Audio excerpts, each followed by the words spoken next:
In what has raised eyebrows in China, a top US delegation, including former House Speaker Nancy Pelosi, met with Tibetan religious leader Dalai Lama in Himachal Pradesh today.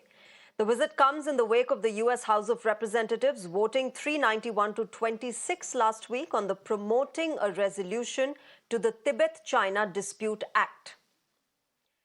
Now, as per the Act, United States public diplomacy efforts should counter disinformation about Tibet from the government of the People's Republic of China and the Chinese Communist Party, including disinformation about the history of Tibet, Tibetan people, and Tibetan institutions, including that of the Dalai Lama. The bipartisan delegation from the United States Congress, led by the House Foreign Affairs Committee chairperson, Michael McCaul, is in Dharamshala since Tuesday. Nancy Pelosi drew a sharp contrast between Chinese President Xi Jinping and the Dalai Lama, saying nobody would remember Jinping. His Holiness the Dalai Lama, with his message of knowledge and tradition and compassion and purity of soul and love, he will live a long time and his legacy will live forever. But to you, President of China, you'll be gone and nobody will give you credit for anything.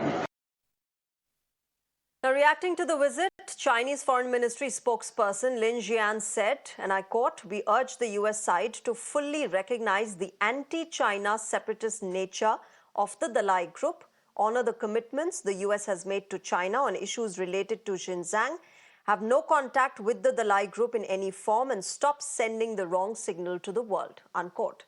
But that is exactly the message that America had been wanting to send: solidarity with Tibet and a counter to China. India, meanwhile, remember, has sent its own signals now and then, from Prime Minister Modi replying to Taiwanese president's congratulatory wishes to, of course, we have Tibetans here in India, and on, to Nancy Pelosi addressing the Tibetan parliament. India has had its own way of letting China know what our stand is. Let's try and understand more on this. I'm joined on the broadcast by Tenzin Tsundue. He's a Tibetan writer and activist. I'm also joined by Veena Sikri. She's a former ambassador. Good evening and namaskar to both of you. Tenzin, let me begin with you. A crucial visit by a US delegation, including, the likes of Nancy Pelosi. And of course, we heard her fiery speech today in the parliament. But as a Tibetan, as somebody who's been actively participating in the struggle for the freedom of Tibet, how do you see this visit really by the United States? By far the biggest high-level delegation from the United States. And this morning I was there at the public gathering where Nancy Pelosi and Michael McCaul, Congressman Jim McGovern, all of them made speeches. I felt good as a Tibetan refugee that for the first time, the issue of Tibet, the political issue of Tibet, has been raised, and United States is now in a process where just the last bit of the thing where President Joe Biden is to sign a proposal which is going to be signed into law in the United States, which will recognize Tibet in the past as an independent country, that Tibet is an occupied country today, and that Tibetan people have right to self-determination. This is a very important recognition. It will give visibility to Tibet, the correct recognition of Tibet and the cause of Tibet. I felt, I'm someone who was born and brought up here in this country, India. We are grateful to India that India has given us the space and freedom to nurture our culture, our democracy. But Tibet as a political issue has never been raised here in this country, but United States has. But where I see that India, Tibet, and United States could come together is China has designs, expansionist designs, not only in South China Sea and Indo-Pacific. China has designs on India. China has started to say that Arunachal Pradesh is part of China. Now they are looking at Ladakh, at various other places. And also China has been troubling Nepal and Bhutan also. China's expansionist design is needed to be given back or in their own currency, and United States is doing that. So therefore, I feel happy Okay. that for the first time the political issue of Tibet is going to is being raised. And now the significance of this is when United States says that Tibet is an occupied country, United States is actually questioning one-fourth the size of China. Tibet is 2.5 million square kilometers of land. It is Tibet is, if in effect, the largest neighboring country of India, sharing 4,000 kilometers of borders with India in the Indian Himalayas. And on the other side of the Himalayas, it's Tibet. Okay. United States is saying this is an occupied country. And one small step that India has taken recently, when China renamed some of the places in India, India has expressed that India is going to rename some of the places in Tibet, which actually means that India recognizes Tibet. So in subtle ways, India has raised the issue of Tibet, but United States has taken it to a next level. Yeah, So this Tenzin, is let me take this the across to best Ambassador news Sikri. for Tibet. Yeah, Ambassador Sikri, just the fact that we haven't, as the government of India, not made any, solid or, solid remarks against, China and the Tibet issue. But we've sent our own signals, we've sent our own messages. Just the fact that Nancy Pelosi was able to address the Tibetan parliament, she was welcomed along with her delegation within India and address this issue and extend their support to Tibet and its cause, says a lot about what we want to send out as a signal to China. Oh, yes, of course. I think the visit by the delegation, headed bipartisan delegation of the House Foreign Affairs Committee of the United States, is a very significant event indeed, because it is taking place at a time when the bipartisan, both houses of the American Congress and the Senate have passed this bill, the Resolve Tibet Act. Now, it has very, very important provisions in the bill. It has very specific provisions in the bill, as we have just learned.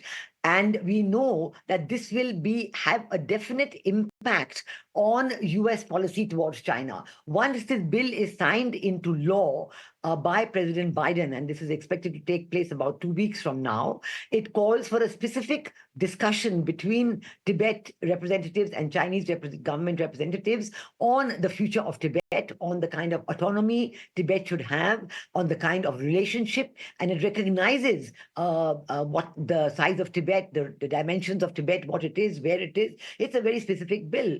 Now, the question is, as we see the government of the USA implementing this very important bill, it's going to have a direct impact.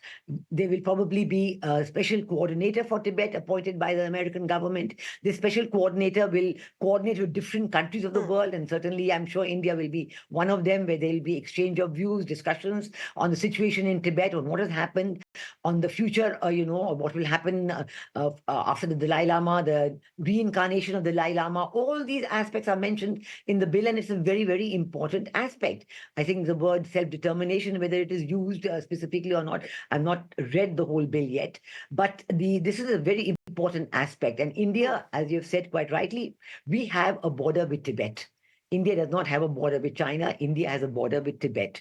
And we have had very good relations with Tibet. We have had representation in Lhasa, the capital of Tibet. We have had, there's been a time when India was managing the post and telegraph and telephone system in Tibet before India got independence. And it was a very important aspect of the relationship, the direct friendship between the peoples. And we all know since 1959, His Holiness the Dalai Lama is living in Dharamshala and is an honored guest of India. Yes. And the people of Tibet have been living with him and preserving their language and culture and ideas and their religion. And this is a very important aspect for India. We too have started naming. China has on its own created these claims for Arunachal Pradesh and rename cities there. India too has said, yes, we'll rename places in the south of Tibet as well, because we know we have had this interaction. We know exactly about this region and this area, but it will call for a more specific determination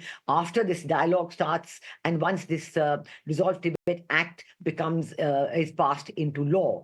I think this will be now a very important aspect of the discussions. Which is what which is perhaps a stronger reaction to by India and India's foreign policy to what had been happening in the past decades by China. Its attempt to actually expand itself, and with its own expansionist policy. Now perhaps we've become a little firmer and stronger in responding to that. But Tenzin, while Nancy Pelosi and the US delegation was there, did you have an opportunity to interact with them and present what your hopes are now for the future moving ahead from the United States government, from the American support that you get? Well, I'm a small-time writer and activist. I don't get that kind of opportunity to meet with people like them. But then, our aspiration has been reach out to them through His Holiness the Dalai Lama, from whom they sought inspiration and advices, and then various other leaders from the Tibetan community met with them. I'm sure everything is being relayed to them. What is also important is the exiled government has been talking about autonomy, seeking autonomy, and that's not actually the real hope and aspiration of the Tibetan people. So far, under Chinese occupation, we have lost more than 1 million Tibetans because of Chinese repression. And in the recent 15 years, we have lost more than 155 Tibetans who burned themselves in self-immolation. आत्मदाह करके 155 लोगों से ज्यादा उन्होंने अपने जान दे दिया. So in that, Tibetan people, they have said they want freedom for Tibet. They want His Holiness the Dalai Lama to return to Tibet. So it's very clear that the exiled government's demand for autonomy is something that the exiled government created to suit the government of India's policy, which says that Tibet Autonomous Region is a part of People's Republic of China. We would truly wish that there is a bigger freedom, that there is more understanding. And for the first time, United States is saying that the Tibetan people have right to self-determination. And also it is true that in the past, United States and many of the Western countries, in order for them to continue maintain their trade and supply chain from China, they are blindly either looked at Tibet as a part of China or looked at Tibet as an autonomous region. But just as Ambassador Sarinji had also said, that there was a point of time when Tibet was free and independent, and India and Tibet had that kind of a brotherly relationship.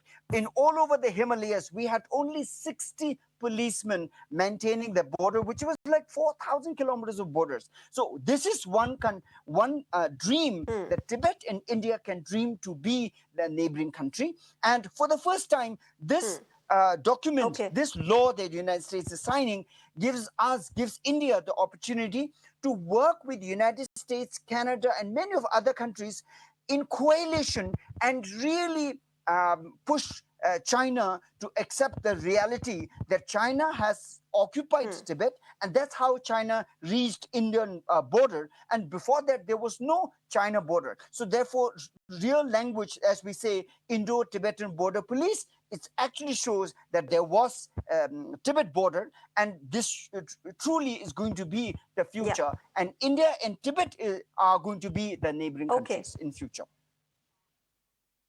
All right. Tenzin, I have paucity of time. I'll have to leave it there.